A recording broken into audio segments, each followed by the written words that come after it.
घायल होने की खबर है। दरअसल उत्तर प्रदेश के बस्ती का रहने वाला मृतक बताया जा रहा है। मृतक के शव के साथ घर वाले रवाना। जन्मदिन को लेकर बड़ी संख्या में लोग यहां पर पहुंचे हुए हैं। इस बीच एक बड़ी खबर छतरपुर से आ रही। बागेश्वर धाम में एक बड़ा हादसा हो गया। टीन शेड गिरने की वजह से एक भक्त की जान चली गई।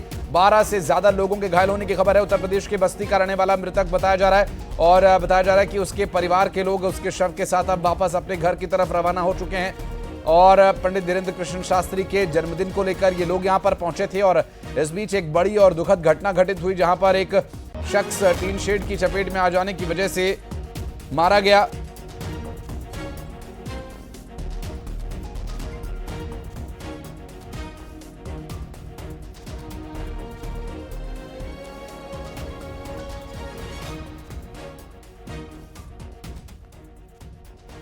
और पंडित धीरेन्द्र कृष्ण शास्त्री के जन्मदिन के मौके पर उनसे मिल सकें, उनके दर्शन कर सकें, इस उम्मीद से परिवार यहां पहुंचा था। अभी तक हमारे पास 3 लोगों की एमएलसी हुई है, जिनमें से एक को मृतावस्था में लाया गया था, तो उसका पोस्टमार्टम हो गया है। बाकी एक मरीज भर्ती है, उसका भी सीटी स्कैन हो रहा है। वैसे उसकी कंडीशन भी ठीक है। और एक और मरीज जिसकी एमएलसी यहाँ हुई है, उसको सामान्य चोटें थी। तो ऐसे वहाँ बताया कि कुछ गिरने से चोट लगी है वहाँ पे। आपको बता दें कि इस पूरे दुर्घटना में अब तक एक शख्स की मौत की खबर सामने आई है और कुछ और लोगों को चोट भी आई है।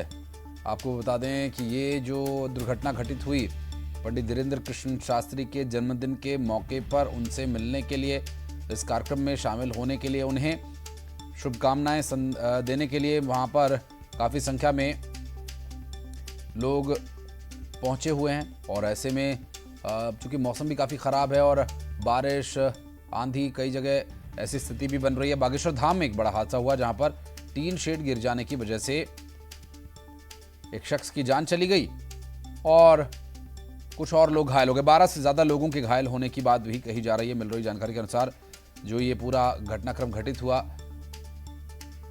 नरेंद्र परमार हमारे सहयोगी जुड़ गए हमारे साथ। नरेंद्र, कब की है ये दुर्घटना और क्या डिटेल्स मिल पा रही हैं?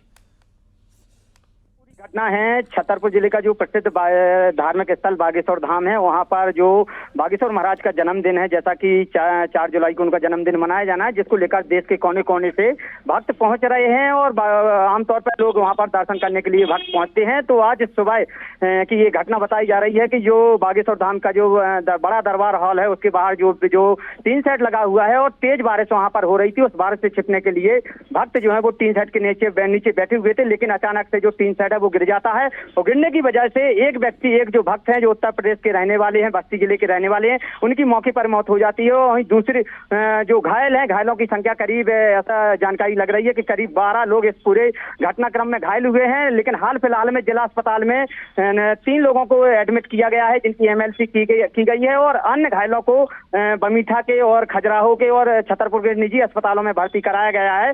कुल मिला के कहा जा सकता है कि हाँ, ये बड़ा हादसा है। जैसा कि बागेश्वर धाम का कल जन्मदिन है, उसको लेकर कहीं ना कहीं कोई सतर्कता बरती जानी चाहिए थी, क्योंकि भारी तादाद में वहां पर भक्त पहुंच रहे हैं। उनकी सुरक्षा व्यवस्था के इंतजाम वहां पर होने चाहिए थे, लेकिन बारिश तेज होने की वजह से जैसे ही जो भक्त हैं वो जो टीन सेट के नीचे बैठे हुए थे, उसी समय हादसा हुआ है और हादसे में एक भक्त की जान चली गई है। जी, निश्चित रूप से। और ये बेहद दुर्भाग्यपूर्ण दुर्घटना है और इस परिस्थिति में अब आगे क्या रहेगा, क्योंकि अभी जन्मदिन का समय आया नहीं नरेंद्र, अभी आने वाले रोज में जन्मदिन है और भी लोग वहां पर पहुंच सकते हैं। इस दुर्घटना के बाद क्या कोई बदलाव होगा? क्या कोई कार्यक्रम में रद्दोबदल किया जाएगा?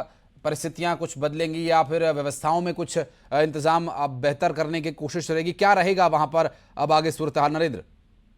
देखिए, बिल्कुल जिस तरह से जो कार्यक्रम है, बागेश्वर महाराज का पंडित धीरेन्द्र कृष्ण शास्त्री का खुद 4 जुलाई को जन्मदिन है और उसके बाद गुरु पूर्णिमा महोत्सव 9 जुलाई को वहां पर मनाया जाना है, जिसको लेकर व्यापक स्तर पर यहाँ पर तैयारियां की गई थी बागेश्वर धाम में, जिसको लेकर कल से ही यहाँ पर पुंडरीक महाराज की कथा शुरू हो गई है। और जो कार्यक्रम है करीब 11 से 12 जुलाई तक यहाँ पर लगातार चलने हैं। पंडाल में भारी भीड़ देखी जा रही है, जहाँ पर कथा स्थल है, जहाँ पर दरबार महाराज जी लगा रहे हैं, वहाँ पर भारी भीड़ देखी जा रही है। लेकिन ये जो घटना हुई है, घटना मंदिर के ठीक ठीक सामने और जो बड़ा दरबार हॉल महाराज का बना है, जहां पर आमतौर पर प्रतिदिन वह दरबार लगाते हैं जब बागेश्वर धाम में रहते हैं, उस दौरान जो वहां पर जो सेट लगाया वो सेट के गिर जाने की वजह से लोग दब गए हैं और दबने की वजह से लोगों को चोटें आई हुई हैं। 1 दर्जन लोग घायल बताए जा रहे हैं और 1 व्यक्ति की मौत हो गई है, जिनका पीएम करके जिला अस्पताल से उनका जो उत्तर प्रदेश के बस्ती जिले के लिए एम्बुलेंस के जरिए रवाना किया गया है।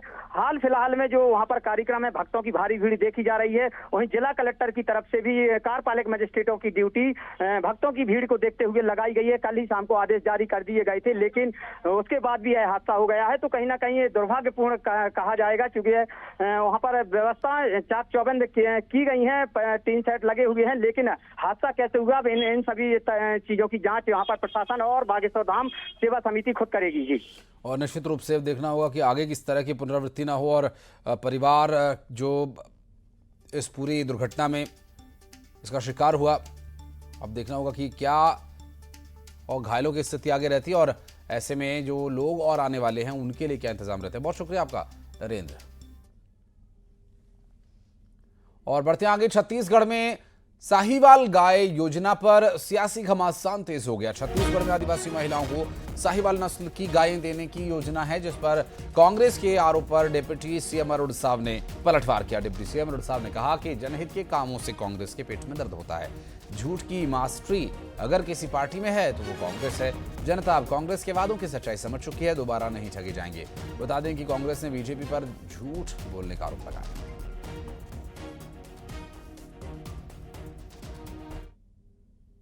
देखिए, जब भी जनहित के काम होते हैं सबसे पहले पेट में दर्द होता है कांग्रेस के नेताओं के। झूठ का पुलिंदा और झूठ का तो मास्टरी किसी पार्टी में है तो कांग्रेस पार्टी में है। छत्तीसगढ़ के लोग भूले नहीं है कि कैसे आपने झूठे वादे करके ठगा छत्तीसगढ़ की जनता को। अब भी आप ठगने की कोशिश कर रहे हैं, पर छत्तीसगढ़ की जनता एक बार ठगी गई है, बार बार ठगी नहीं जाएगी। 2003 में इस दल ने राज्य के आदिवासी मतदाताओं से वादा किया था कि हर परिवार को भारतीय जनता पार्टी की सरकार आने के बाद 10 लीटर दूध वाली जर्सी गाय देगी। प्रदेश में लगातार 3 बार भारतीय जनता पार्टी की सरकार रही, डॉक्टर रमन सिंह मुख्यमंत्री रहे। भारतीय जनता पार्टी ने एक भी आदिवासी परिवार को जर्सी गाय नहीं दिया। अब बेशर्मी देखिए कि विष्णुदेव साय की सरकार आने के 1.5 साल बाद भारतीय जनता पार्टी फिर आदिवासियों को प्रलोभन देने जा रही है कि हर आदिवासी परिवार को वो साहिवाल नस्ल की गाय देंगे। बात करेंगे उनसे। तनु, ये गाय का बहुत पुराना विषय रहा है। कभी गौठान के नाम पर कांग्रेस की घेराबंदी हुआ करती थी और अब गाय वितरण के नाम पर बीजेपी को घेरने की कोशिश हो रही है। जी बिल्कुल, देखिए, छत्तीसगढ़ सरकार ने प्रदेश के आदिवासी महिलाओं को जो है साहिवाल गाय देने का फैसला लिया है और इस पायलट प्रोजेक्ट के तहत प्रदेश के 6 जिलों में 325 आदिवासी परिवारों को जो है गायों का जो है वितरण किया जाएगा। और इस पायलट प्रोजेक्ट का जो है मेन पर्पस यही है कि प्रदेश में दूध उत्पादन में महिलाओं को जो है आत्मनिर्भर बनाना है। वहीं इस प्रोजेक्ट के शुरू होते ही प्रदेश में पक्ष और विपक्ष के बीच सियासी घमासान भी मचा हुआ है और कांग्रेस ने भाजपा सरकार के इस फैसले को झूठा वादा बताया और उनका कहना है कि करीब 2003 से भाजपा सरकार की तरफ से गाय देने के नाम पर लगातार झूठ बोला जा रहा है। और इससे पहले जर्सी गाय देने की बात भाजपा सरकार की तरफ से की गई थी और अब जो है साहिवाल नस्ल की गाय देने की बात सरकार कर रही, लेकिन अब तक आदिवासी परिवारों के घर पे एक भी गाय नहीं मिली है। वहीं कांग्रेस के इस बयान पर डिप्टी सीएम अरुण साव का कहना है कि जब भी जनहित के काम भाजपा सरकार की तरफ से किए जाते हैं तो कांग्रेस पार्टी के लोगों के पेट में जो है वो दर्द होने लगता है और अगर झूठ में किसी भी पार्टी। बहुत शुक्रिया आपका इस पूरे मामले पर जानकारी देने के लिए। तनु, आगे फिर डिटेल लेने के लिए लौटेंगे आपके पास। और इस बीच एक बड़ी खबर आ रही है। बड़ी खबर छतरपुर बागेश्वर धाम के बड़े हादसे से जुड़ी, जहां टीन शेड गिरने की वजह से एक शख्स की मौत हुई थी, जिसमें 12 से ज्यादा लोगों के घायल होने की खबर मिली है। और अब इस पूरे मामले से जुड़ी एक बड़ी जानकारी बागेश्वर धाम से आ रही है, जहां मृतक के शव के साथ परिवार के लोग अपने घर की ओर रवाना हो चुके हैं और जन्मदिन को लेकर बड़ी संख्या में लोग यहां पहुंच रहे हैं। हर कोई जो पंडित धीरेन्द्र कृष्ण शास्त्री की कथाओं का श्रवण करता है, जो यहाँ पर पंडित धीरेन्द्र कृष्ण शास्त्री से मिलना चाहता है, दर्शन करना चाहता है, यहाँ पर पहुँच रहे हैं। और ऐसे में जब ये दुर्घटना हुई तो एक चिंता का कारण यहाँ पर बना हुआ है। उत्तर प्रदेश के बस्ती के रहने वाले एक शख्स की इस दुर्घटना में मौत हो गई। जन्मदिन को लेकर काफी संख्या में लोग यहां पहुंच रहे हैं। हालांकि बागेश्वर धाम प्रबंधन समिति की तरफ से लोगों के लिए पर्याप्त इंतजाम किए जाने की बात जरूर कही जा रही है। बहरहाल देखना होगा कि अब आगे इस तरह की घटना की पुनरावृत्ति न हो। अभी इस पूरे मामले में क्या आगे अपडेट रहेगा, इस पर रहेगी हमारी नजर। लंबा खंभा लगता है, वही गिर गया था। कहाँ पर आए थे आप लोग? धाम पे आए थे। क्या करने? दर्शन करने आए थे। जन्मदिन था महाराज का। हाँ, दर्शन करने आए दिन आते रहते, हर महीने आते हैं। कौन है आपके जो कौन खत्म हो हमारे गए? पापा हैं। हमारे पापा हैं। पिताजी आपके? अभी तक हमारे पास 3 लोगों की एमएलसी हुई है, जिनमें से एक को मृतावस्था में लाया गया था, तो उसका पोस्टमार्टम हो गया है। बाकी एक मरीज भर्ती है, उसका भी सीटी स्कैन हो रहा है, वैसे उसकी कंडीशन भी ठीक है। और एक और मरीज जिसकी एमएलसी यहाँ हुई है, उसको सामान्य चोटें थी। तो ऐसे वहाँ बताया कि कुछ गिरने से चोट लगी है। बागेश्वर धाम में आज सुबह हुए हादसे में जो लोग घायल थे उनको जिला अस्पताल में भर्ती कराया गया है। वहीं जो एक व्यक्ति की इस हादसे में मौत हुई है, उनको एम्बुलेंस के जरिए अब उनके गंतव्य स्थान तक भेजा जा रहा है। जैसा कि मृतक का नाम जो वह सामने आया है, वह उत्तर प्रदेश के बस्ती जिले के रहने वाले थे, जिनकी आज सुबह जो बागेश्वर धाम में जो टीन सेट था, जो बड़ा दरबार हाल है उसके सामने जो टीन सेट लगा हुआ था, उसमें दबने से मौत हो गई है। ऐसी भी सूचना आ रही है कि इस पूरे हादसे में करीब 1 दर्जन से अधिक लोग घायल हैं, लेकिन अस्पताल में अभी तक आधिकारिक तौर पर 3 लोगों की भर्ती होने की बात कही जा रही है। वहीं दूसरी तरफ जो मृतक है उनका पीएम करके उनके घर तक भेजा जा रहा है। नरेंद्र परमार हमारे सहयोगी इस वक्त हमारे साथ जुड़े हुए, बात करेंगे उनसे। नरेंद्र, कितनी संख्या में लोग आने वाले हैं, इस तरह की कोई अव्यवस्था ना हो, इस बारे में पहले से ही जो आयोजक हैं वो तैयारी करके रखते हैं, और खास करके बागेश्वर धाम में भी लाखों लोगों के पहुंचने के इंतजाम हमेशा हर वक्त रहते हैं, लेकिन ये दुर्घटना कैसे हुई और अभी क्या स्थिति है फिलहाल? कल के आयोजन को लेकर कोई रद्दोबदल, कोई बदलाव? देखिए, बिल्कुल जिस तरह से जो हादसा हुआ है, जो घटना हुई है, उसको बिल्कुल एक दुर्भाग्यपूर्ण घटना कहा जा सकता है। जहां तक बात की जाए वहां के इंतजाम, अभी तो बागेश्वर धाम में भक्तों के लिए व्यापक स्तर पर इंतजाम होते हैं। वहां पर हजारों की संख्या में नहीं, लाखों की संख्या में बाबा बागेश्वर के भक्त पहुंचते हैं। बावजूद भी इसके इस तरह की जो घटना हुई है दुर्भाग्यपूर्ण घटना है। वहीं जिला प्रशासन की तरफ से भी और खुद बागेश्वर धाम के महाराज पंडित धीरेन्द्र कृष्ण शास्त्री ने कल न्यूज 18 से जब बात करते हुए खुद उन्होंने कहा था कि 4 जुलाई को उनका जन्मदिन है, लेकिन जन्मदिन को लेकर जो देश के कोने कोने से जो भक्त हैं वो बागेश्वर धाम ना पहुंचे, और जहां पर भी है वहां पर भजन कीर्तन या सुंदरकांड या हनुमान चालीसा का पाठ करके उनका जन्मदिन मना सकते हैं और गरीबों की सेवा कर सकते हैं, गरीबों को भोजन या जलपान करा सकते हैं। इस तमाम तरह की नसीहत बाबा बागेश्वर धाम द्वारा दी गई थी। बावजूद इसके भी भारी संख्या में चूंकि लोगों के बीच में बाबा बागेश्वर की अटूट आस्था है, उनकी आस्था के केंद्र बागेश्वर महाराज पंडित धीरेन्द्र कृष्ण शास्त्री बने हुए हैं, जिसको लेकर भारी संख्या में लोग वहां पर पहुंच रहे हैं। जो हादसा हुआ है वह आज सुबह का हादसा बताया जा रहा है। मंदिर के सामने जो बड़ा दरबार हॉल बना हुआ है, वहां पर जो सेट लगा हुआ था, सेट के गिर जाने की वजह से ऐसा बताया जा रहा है कि करीब 1 दर्जन लोग घायल हुए हैं और एक जो भक्त है उसकी मौत हो गई है। जिस व्यक्ति की मौत हुई है, जिला अस्पताल में उनका पीएम कराने के बाद तत्काल उनका जो गांव है बस्ती जिले के, उत्तर प्रदेश के बस्ती जिले के रहने वाले हैं, उनके शव को गंतव्य के लिए रवाना कर दिया गया है। वहीं जो 3 लोगों की एमएलसी हुई है, उनका जिला अस्पताल में प्राथमिक उपचार जारी है, उनको एडमिट किया गया है। एक जो लड़की है, युवती है, उसके हेड इंजरी की वजह से सिटी स्कैन किया जा रहा है। कुल मिला के कहा जा सकता है कि जो बागेश्वर धाम की जो व्यवस्था है वह भी माकूल है और जो जिला अस्पताल की जो व्यवस्था है वह भी माकूल है। बावजूद इसके भी इस तरह का हादसा हुआ है, तो कहीं ना कहीं ये बिल्कुल दुर्भाग्यपूर्ण घटना कही जा सकती है। और जिला प्रशासन की तरफ से भी लगातार प्रयास किए जा रहे हैं, चूंकि ऐसा अनुमान है कि लाखों की संख्या में बाबा बागेश्वर के जन्मदिन के समारोह में शामिल होने के लिए भक्त पहुंचेंगे। तो कार्यपालिक मजिस्ट्रेट जो छतरपुर जिले के हैं, कलेक्टर पार्थ जायसवाल द्वारा उनकी ड्यूटी लगाई गई है। सभी तहसीलदारों की ड्यूटी बागेश्वर धाम में लगाई गई है। यानी 4 जुलाई को में जो भी कार्यक्रम बाबा बागेश्वर का जन्म उत्सव का होगा, उसको लेकर जिला प्रशासन भी और पुलिस प्रशासन भी चौकन्ना बना हुआ है। जी, अभी कोई आधिकारिक जानकारी प्रबंधन समिति की तरफ से या पंडित धीरेन्द्र कृष्ण शास्त्री की तरफ से इस पर कोई बयान आया हो कि कल चूंकि जन्मदिन है, इसको लेकर कोई विशेष आयोजन किया गया है या लोग यूं ही अपनी श्रद्धा से अपने भाव से वहां पर पहुंच रहे हैं? देखिए, मैं पहले ही बता चुका हूं कि बागेश्वर महाराज जो हैं वो देश ही नहीं विदेशों में भी लोगों के बीच आस्था का केंद्र बने हुए हैं और अपने आराध्य का जो जन्मदिन है उसको मनाने के लिए हर वक्त चाहेगा कि वह बागेश्वर धाम पहुंचेगा। बावजूद इसके भी बागेश्वर धाम के महाराज पंडित धीरेन्द्र कृष्ण शास्त्री जी ने कल न्यूज 18 से बात करते हुए एक संदेश जारी किया था। साफ तौर पर उन्होंने कहा था कि जिस तरह से जो भक्त वहां बागेश्वर धाम में पहुंच रहे हैं और बागेश्वर धाम में आकर जहां पर है वहीं पर हनुमान चालीसा का पाठ करते हुए उनका जन्मदिन मना सकते हैं। और जिला प्रशासन के द्वारा भी वहां पर सुरक्षा व्यवस्था के कड़े इंतजाम किए गए हैं। हजारों लाखों की संख्या में भक्त पहुंचते हैं तो व्यवस्था जो है, पंडाल जो है वहां पर विशाल लगा हुआ है। एक साथ लाखों की संख्या में जो भक्त हैं, जो लाखों की तादाद में भक्त हैं, उनके बैठने की इंतजाम वहां पर है। लेकिन 3 सेट के गिर जाने से कहा जा सकता है कि कहीं ना कहीं यह दुर्भाग्यपूर्ण घटना थी, जिसकी वजह से एक व्यक्ति को अपनी जान से हाथ धोना पड़ा है। वहीं करीब ये बताया जा रहा है कि 12 लोग घायल हैं।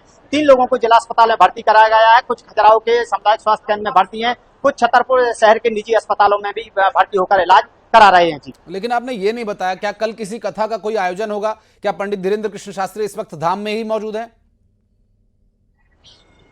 देखिए, बिल्कुल बागेश्वर धाम के महाराज पंडित धीरेन्द्र कृष्ण शास्त्री विदेश दौरा समाप्त करने के बाद महाराष्ट्र पहुंचे हुए थे, जहां पर 4 दिन की दरबार और कथा समाप्त करने के बाद आज से 3 दिन पहले बागेश्वर धाम पहुंच चुके थे। और बाबा बागेश्वर पंडित धीरेन्द्र कृष्ण शास्त्री अभी भी बागेश्वर धाम में है, लेकिन जिस समय यह हादसा हुआ था उस समय वह वहां पर नहीं थे और अपने शयन कक्ष में आराम कर रहे थे। वहीं जो इंतजामों की बात की जाए, इंतजाम बहुत अच्छे किए गए हैं भक्तों के लिए, बावजूद उसके भी इस तरह की घटना हुई है। और जो यहाँ पर चूंकि एक पूरा का पूरा महोत्सव चल रहा है, कल से शुरू में कथा हो गई है, हनुमान कथा होनी है। इसके बाद यहाँ पर जो पुंडरीक महाराज पहुंचे हैं उनकी भी कथा चल रही है और 9 जुलाई को गुरु पूर्णिमा महोत्सव भी मनाया जाना है। कुल मिला के कहा जा सकता है कि जो आधा महीना है बागेश्वर धाम में बड़ा व्यस्त रहने वाला है और भक्त भी दूर दूर से वहां पर पहुंच रहे हैं, क्योंकि जो भी बागेश्वर महाराज की दीक्षा लिए हुए हैं वह भी गुरु पूर्णिमा के शुभ अवसर पर अपने गुरुदेव के दर्शन करना और उनका दर्शन लाभ लेना चाहेंगे। तो जो कथाएं हैं जो निरंतर है बागेश्वर धाम की तरफ से, अभी तक इस पूरे घटनाक्रम को लेकर हाल फिलहाल में कोई प्रतिक्रिया नहीं आई है। हालांकि आधिकारिक तौर पर जिला अस्पताल के जो